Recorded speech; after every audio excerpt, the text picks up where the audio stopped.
Hi everyone, and welcome to another episode of the podcast For the Love of Drama. I am Fiona, and today I am continuing to talk about the 1991 film, Fried Green Tomatoes. As I have said before on Monday, this is one of my absolute favourite films. I think it just never fails to lift you when you watch it. And I would like to talk about some of the scenes in it and the way it is brought across, from the director to the actors to the writer, everybody. It's a huge team effort to bring a film across. And something like that, I should think the people in it had many, many great moments, all relatable. I've already spoke about the storyline, and I would like to talk about some of the scenes. So let's kick it off with one of the first scenes the first scene really is when Evelyn Couch and her husband Ed are lost, and they're trying to find the nursing home, which is not too far from Whistle Stop, which is where the story begins and continues all the way through the film, when they're talking about the past. So, Evelyn and Ninny Threadgood meet. They get on straight away, and Ninny starts talking about her family, the family that she married into, the Threadgoods. And she starts by talking about Idgie Threadgood. And the story starts back just after the Great War, and there is a wedding in the Threadgood house, Idgie's older sister. And Idgie just rebels from this. She does not want to wear a frilly dress, so off she goes, and Buddy talks her down from the tree with a particularly poignant story, talking about oysters and pearls, and when God decides to make someone a little bit different, he puts a grain of sand in an oyster inside the shell, and it turns into a pearl. This is what he tells his sister when he is trying to get her down from the tree, that she is hiding in, because she does not want to go to the wedding, she does not want to wear a silly dress. And in the end, she ends up at the church wearing breeches and a shirt, looking like a boy. And after the wedding, at the reception, Idgie, Buddy, and Ruth go off. And unfortunately, this ends in tragedy. And this sort of sets the start of the film, because Idgie was totally, absolutely besotted, worshipped her brother, and she idolized him. And so she goes off the rails, and Ruth tries to pick up the pieces. So I will talk about another scene, which is when Idgie becomes friendly with Ruth. Several years have passed, and Idgie is now grown up, and Idgie's mother is desperate for Ruth to make friends with her and sort of bring her back to the world, because she's cut herself off. So what develops now is this amazing friendship, amazing bond between Idgie and Ruth.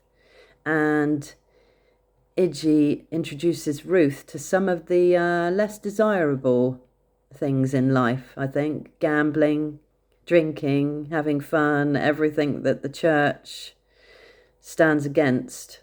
Ruth is quite a good paragon in the church. So as you can see, the old saying definitely rings true: opposites attract. And I will talk about another scene.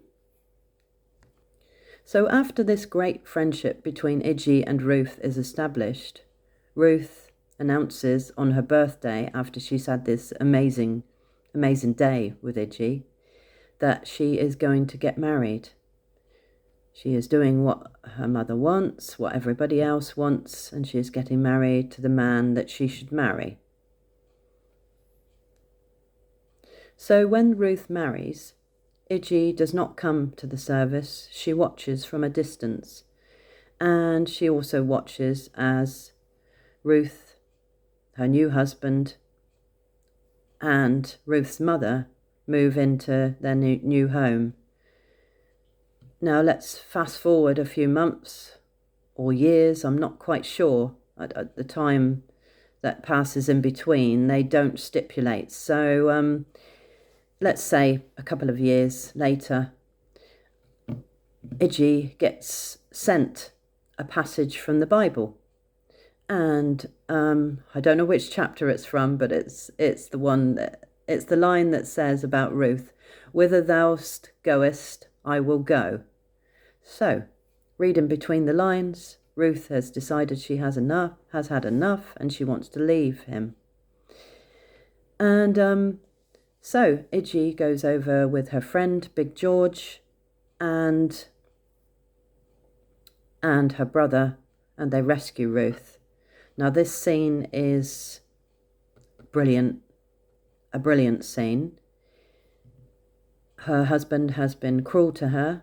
She has been abused, physically abused.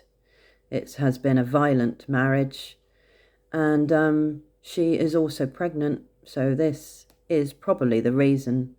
It is the reason why she wants to get away.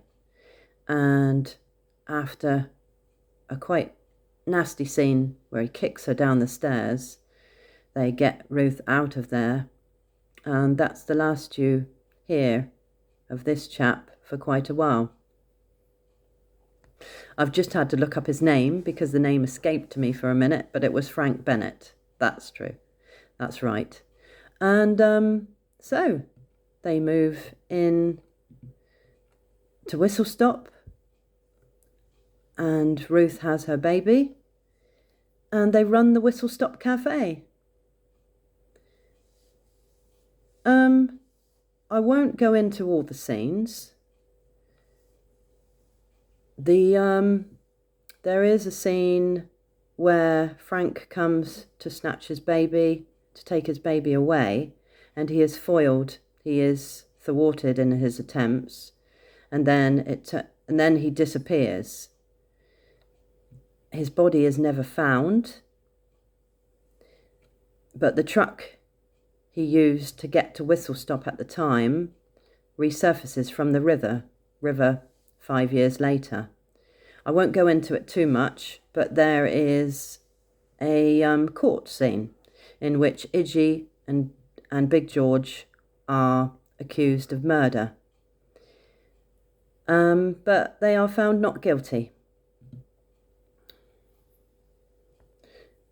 I've realised I've talked quite a while on this subject, and I hope it isn't too much rambling, but I think it makes sense. And one of the other scenes I'd like to talk about is the death of Ruth. This is a particular sweet scene. It shows the absolute love that she had for Idgie.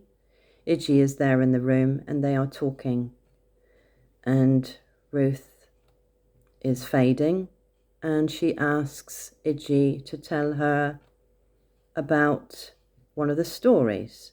She says, "Tell me the story about the lake."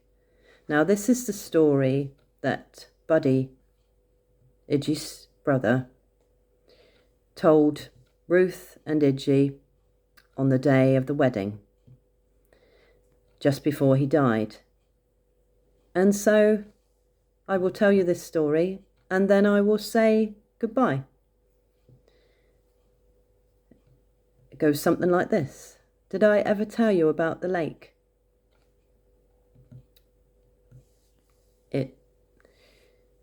it was, I can't remember exactly where it was, but it doesn't matter.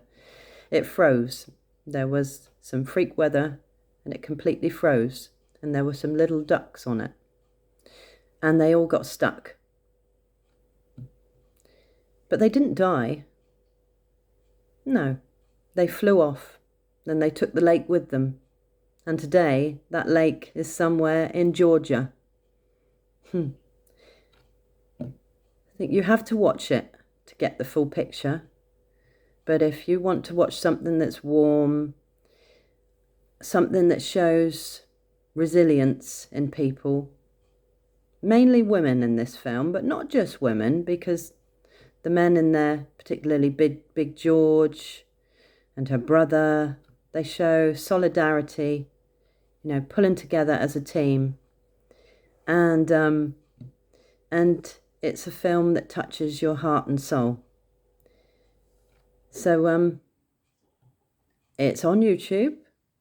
It's on, I think it's on ITV. I haven't investigated it, but I think it is on ITVX. So it doesn't cost you anything to watch it. If I could think that one person has watched it after this podcast, I would be happy with that. So I will bid you farewell now. Have a great weekend. I'll be back on Monday for another podcast, and look after yourselves. Take care. Bye-bye.